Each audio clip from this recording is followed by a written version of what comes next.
ये बताएं कि ज़कात का तयन 7.5 तोला सोना या 52.5 तोले चांदी पर आज के वक्त में किस तरह होगा, क्योंकि आजकल चांदी और सोने की रेट में बहुत फ़र्क आ चुका है, तो ज़कात का तयन कैसे किया जाएगा।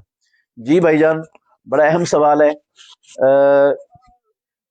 ये हमारे पास जो नकदी है ना, नकदी नकदी ये बजाते खुद कोई जिनस नहीं है, ये सोने और चांदी की ही रसीदें हैं हमारे पास।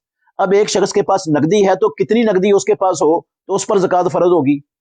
तो अब रसूलुल्लाह सल्लम के ज़माने में तो 52.5 तोले चांदी और 7.5 तोले सोना, इनकी कीमत एक बराबर थी, तकरीबन, थोड़ा बहुत फर्क था, बराबर बराबर कीमत थी। अब इनकी कीमतों में जमीन और आसमान का फर्क आ गया।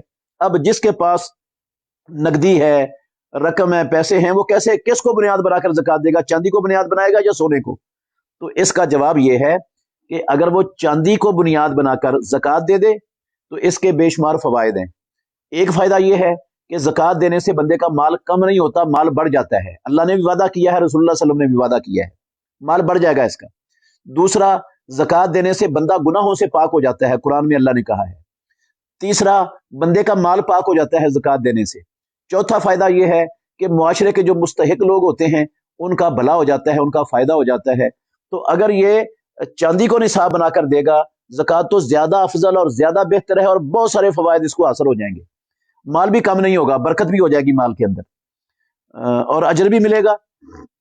और अगर वो कहता है कि नहीं, मेरे पास जब इतनी रकम होगी जो 7.5 तोले सोने के बराबर है तो फिर मैं ज़कात दूंगा, तो हम ऐसे शख्स पर मुनकिर ज़कात होने का फतवा नहीं लगा सकते, ना उसको गुनाहगार कह सकते हैं। वो अगर सोने को निसाब बना के देता है तो गुंजाइश है, उसके लिए कर सकता है। लेकिन अगर वो चांदी को निसाब बनाकर चांदी के हिसाब से देता है तो ज्यादा अफजल है और ज्यादा बेहतर है, और ज्यादा फवायद हैं दुनिया में भी और आखिरत में भी इसके।